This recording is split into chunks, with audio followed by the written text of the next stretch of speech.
Hi everyone, Dr. Victoria Skirbo here, speaking to you from outside of the Seeds of Transformation Healing Center in Wareham, Massachusetts. I'm here in my garden, just outside my office door, and I did find a time of birth for Julian Castro, so I'm going to look at his chart from the perspective of Evolutionary Astrology. He is going to be one of the debaters in the September debates, and he... Oh, I haven't done the numerology on him, so he is one of the few candidates that I had not done the numerology on. So I do plan on doing his numerology as well. I'll probably do that later tonight or tomorrow. So let's look at Julian and just a couple of some general information about him. Some of you may already know this. He was, I believe, the mayor of San Antonio. And he was born September 16th, 1974 at 2:40 a.m. He is a twin. His twin brother's name is, I believe, Joaquim, and he was born a minute later, Joaquim was. So very close twins. They were born to a mother who was a activist, and they say that they used to go to all these, when they were babies and little kids, they would be going to all these protests and such. Their father, whom their mother never married, was a mathematics professor. They were together until the boys were 8 years old, and then they separated. And so let's take a look at Julian Castro. And we're going to see some similarities to Andrew Yang because they were born right around the same time, the same year, or I believe Andrew Yang was 74 as well. So here we have the chart, and I have, of course, highlighted the nodes of the moon here. This is the karmic axis, and I've also highlighted the Pluto, all right? And we can see that born in 1974, we have a Pluto in Libra again. Remember, the Pluto in Libra so far have been, that we've looked at anyway, astrologically, have been Tulsi Gabbard, Pete Buttigieg, and Andrew Yang. And we have another Pluto in Libra here. And as I said with the other candidates, Pluto in Libra, the Pluto in Libra generation, has come in to transform the way we relate. They come in with a deep need to be part of a relationship, and yet the evolutionary nature of Pluto is to evolve through the polarity point. And so all of these individuals with Pluto and Leo, the Pluto needs to develop its sense of self, Aries, the polarity point of Aries. And so oftentimes this generation has to find themselves first before they can have successful relationships. Now, his generation is Pluto in Libra, but personally for him, we have Pluto in the third house. So the third house Pluto has a deep desire to gather information, to get the facts. So this is somebody who is very interested in the facts. The fact, I guess pun intended, that both his sun and his moon are in Virgo also is a sort of potent reminder that this is somebody who is interested in things as they are. We'll talk about his sun and moon shortly. So the third house is about gathering facts. It's about the local sort of environment that a person is in. This is your childhood. This is your grammar school. This is your neighborhood that you grew up in. And then, of course, the polarity point up here in the ninth house points to the direction of a broader perspective, a philosophy of life that works based on the information that he has from his experiences in his immediate environment. And so this is somebody who would bring a real sense of what it means to live in the neighborhood, so to speak, into a more world view here. Okay. Excuse me. Goodness gracious. Oh God, I choked on my own spit. I hate when that happens. Okay. You didn't have to know that. Sorry about that. Okay, so this is his soul's evolutionary urge. Now, of course, as I've said previously, soul is mostly unconscious. It's a motivating factor. It drives the bus, so to speak. But we're not always aware of why we go where we go with the with Pluto.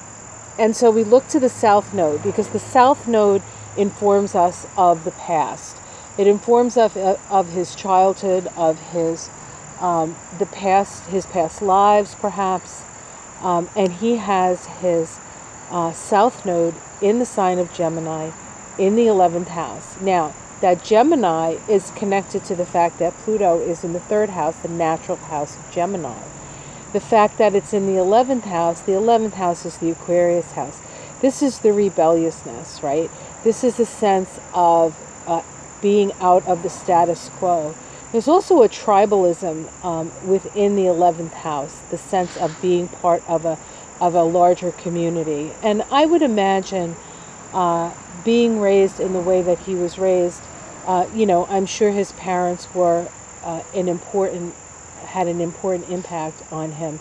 But having been raised in a sort of larger family, in my case I was raised by a large Italian family, there is this sort of tribalism where it's not just the parents who sort of take care of the kids, but it's the aunts and the uncles. There's always a set of eyes there, like watching you at every moment so that you don't step out of line. I'm sure there are many people out there who can appreciate what I just said. And so he has his South Node in Gemini. So again, we have somebody who's actually very smart. This combination imbues brilliance, as does the preponderance of Virgo, the Sun and Moon in Virgo. This is somebody who is willing to work really, really hard. Both his Sun and his Moon in Virgo, incidentally, in a new phase to each other. And so this conjunction of his Sun and Moon, and it's very close, they're only about a degree apart, has the vibration of Aries. So this is somebody who is willing to go out there, get out there, do something new, be heard, very Aryan. His Mars, which is the ruling planet of Aries, although this isn't particularly Aries, is in Libra. And so while there is this need to sort of put yourself out there in a very Virgo, let's fix what's broken kind of way, the way he goes about it is actually quite cooperative. His Mars and his Pluto are in a balsamic phase to each other, and that's significant because that means that this is a major lifetime for him. When you have Mars sort of behind Pluto and moving towards Pluto, Mars really, your personal will isn't as important as the will of the soul. And so when you have this, you pretty much go where the soul takes you. Your own personal will is less of an issue. You have it, but you can tend to find that, the deeper desire stuff is in charge. Okay? I have this in my chart, so I know what I'm talking about. Not in Libra, no. Okay, so where was I? Yes, so the ruler of the South Node by sign is his Mercury. And let's see, where is his Mercury? His Mercury is here in Libra. Again, we have this sort of weighing things out. And the Mercury in Libra, as the ruler of the South Node by sign, it's possible that he's too compromising. That could have been a problem in his past.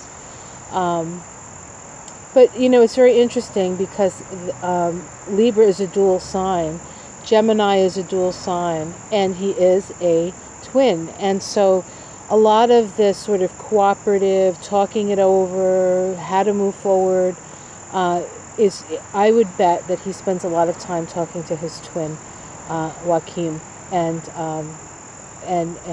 gets a lot of they use each other as a sounding board. Now, I don't know if that's true, but I would imagine that's true with this chart.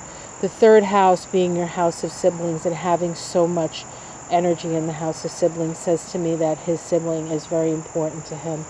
And because his brother is only a minute away, I'm sure his brother's chart looks exactly like this as well. So that's very interesting. So, so his past is tribal. His past is, there's an intelligence here. He went to Stanford University, and then he went to Harvard to get his law degree. His brother went to both those schools as well, so I think they went to school together. So they've been, and they're both in public service together. His brother was, I believe, the head of housing development, if I'm not mistaken. And I've seen his brother speak too, and he's quite amazing as well. Very, very intelligent, very smart, and very, very much connected to the communities that they serve and that they represent. North Node here in Sagittarius, very sort of mirrors the polarity point in the 9th house, the Sagittarius house. It's about coming to a philosophy of life. So his future lies in his ability to create or have a philosophy of life. And he has Neptune here. Remember, Andrew Yang had this. So here is this sort of more socialist tendency with him and Andrew Yang, and of course his brother, because they have the same birthday. But we're not talking about his brother. But there is this sense of, equality and things sort of like the what is it, the water raising all boats kind of sensibility. And it is located in his 5th house. And so one of the things that he would be very, very passionate about, in my estimation, would be children and the fate of children, because of that 5th house. This also imbues creative self-expression very, very powerfully. Okay, so as you notice, let's step away from this for just a second and notice that he has a trine in his chart. His trine is in water. This makes him very sympathetic, simpatico, as they say. For somebody who has a lot of earth and air in his sign, he has a lot of sensitivity. And we have the trine is made up of Saturn in Cancer. Okay, so this could be the struggle that his mother had, as for the most part, or at least from 8 years old on, to be a single mother and to sort of be a mother that had like a job, right? A political activist. She started, I think, a political party. So she would have been, very much a working mother. And then we have Vesta here, which is what we devote ourselves to, in the sign of Scorpio. And Scorpio it can be deep healing. It can be the psychological stuff, okay? Psychological wounding. And then, of course, he has where's the other thing? I'm sorry. Oh, and then over here we have the other part of this grand trine is Jupiter in Pisces. Very empathetic, very unconditional love and the like. Now, let's sit here at this Jupiter in Pisces, because he has Jupiter conjunct Juno conjunct Ceres, all in Pisces. Pisces is very much the sign of unconditional love and oneness, consciousness. Juno is relationships, okay? Relationships, marriage. It's the asteroid of marriage, but it's also the asteroid of taking care of people who can't take care of themselves. So this would be very, very near and dear to him. And then we have Ceres, and Ceres is the energy of the mother goddess, also in Pisces. So a lot of the things that sort of drive Andrew Yang also drive this man as well, but it's from a different perspective. Andrew Yang is a little bit more mental, whereas he is a little bit more emotional when it comes to that energy. But if you notice, we have a giant square here, and that giant square is made up of the nodes of the moon and 1, 2, 3, 4 other points, meaning that Julian has 4 planets square the nodes of the moon. And when we have planets square the nodes of the moon, there can be a flip-flopping back and forth between the nodes. Now, let's look at Venus down here. We have Venus in Virgo. Okay, Venus in Virgo is somebody who values service to others. This is somebody who takes their work very seriously. They can be a little picky. They can be a little critical, but no more critical than they are to themselves. Now, if we stand on Venus and we look into the center of the chart, we see which of the nodes. Remember, when you have planets square the nodes, there has to be a resolution. One of the nodes is going to be the resolution node for that Venus. Venus square the nodes deals with challenges in relationship, because Venus is a relationship, the planet of relationship. It can also be challenges around money, because Venus is our values and our money. And there can be some lack of self-worth and self-esteem that you have to deal with when you have Venus square the nodes. You tend not to attract relationships that can completely fulfill you, okay? And so we have this Venus in Virgo, and the resolution node for Venus is the south node, okay? The south node in that 11th house. And so it is possible with this configuration that he might have felt somewhat abandoned or left, even though he was part of a community. He might have like really just missed his mom and missed that sort of because the nodes of the moon is the moon. It's the way you feel. It's the emotions that you feel. And while I think he appreciated all the work, I think maybe it could have wounded his self-esteem. Now, I don't know if that's the case.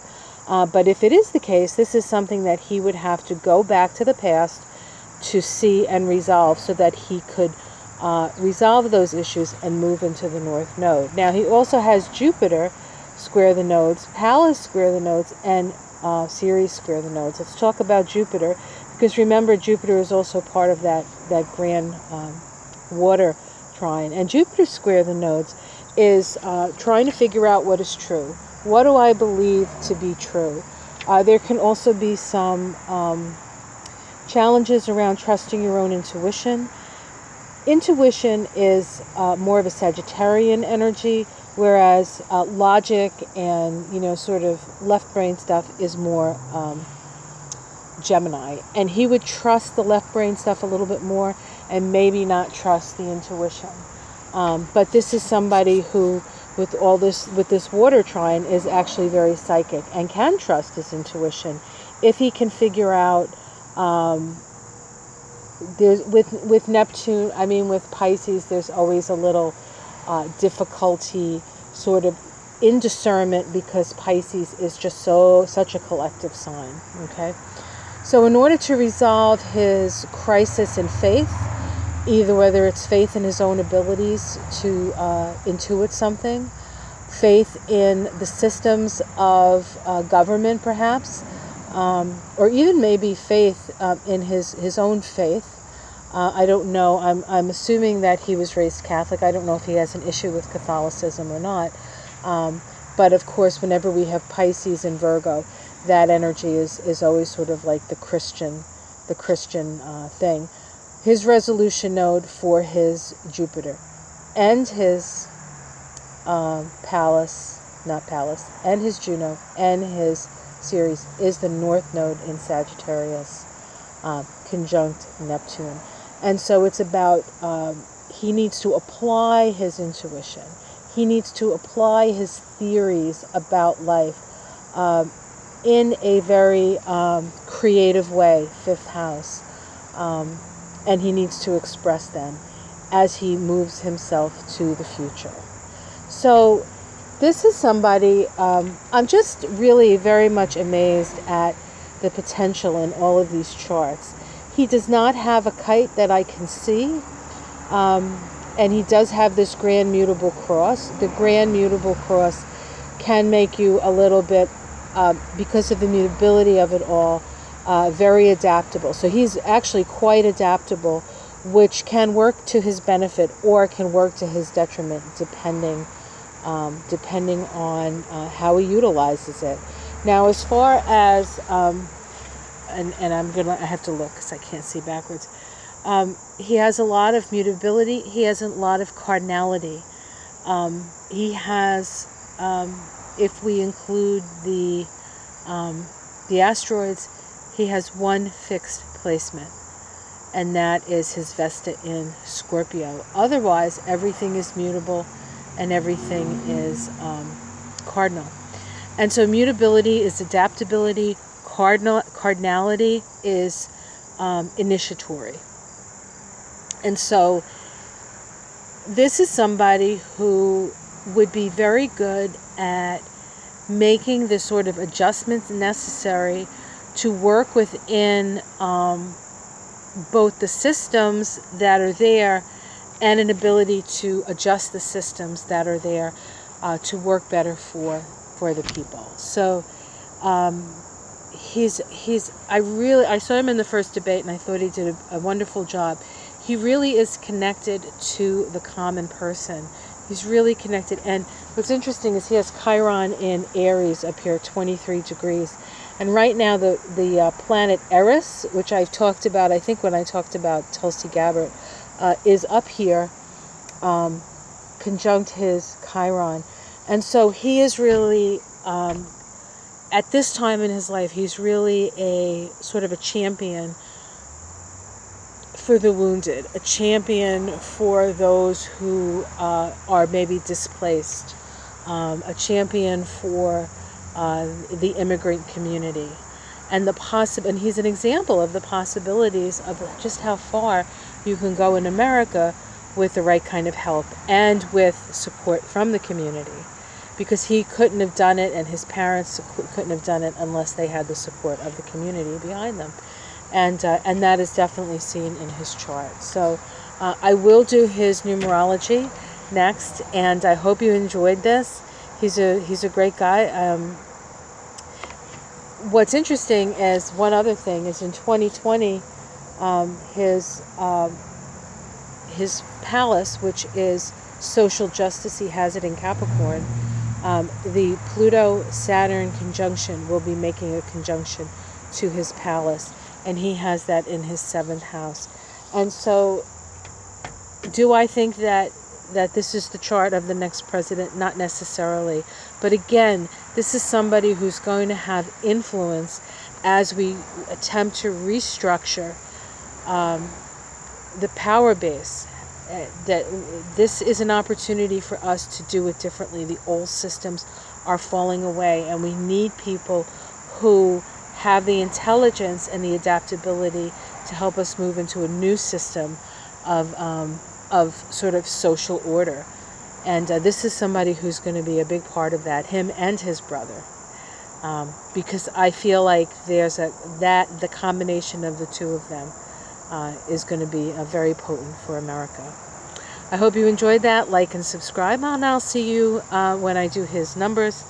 And if I can get, if anybody knows Beto, I didn't check, so it might be out there. So sorry if it's out there and I haven't checked yet. But if anybody has Beto's time of birth, that'd be great. All right, take care. Bye.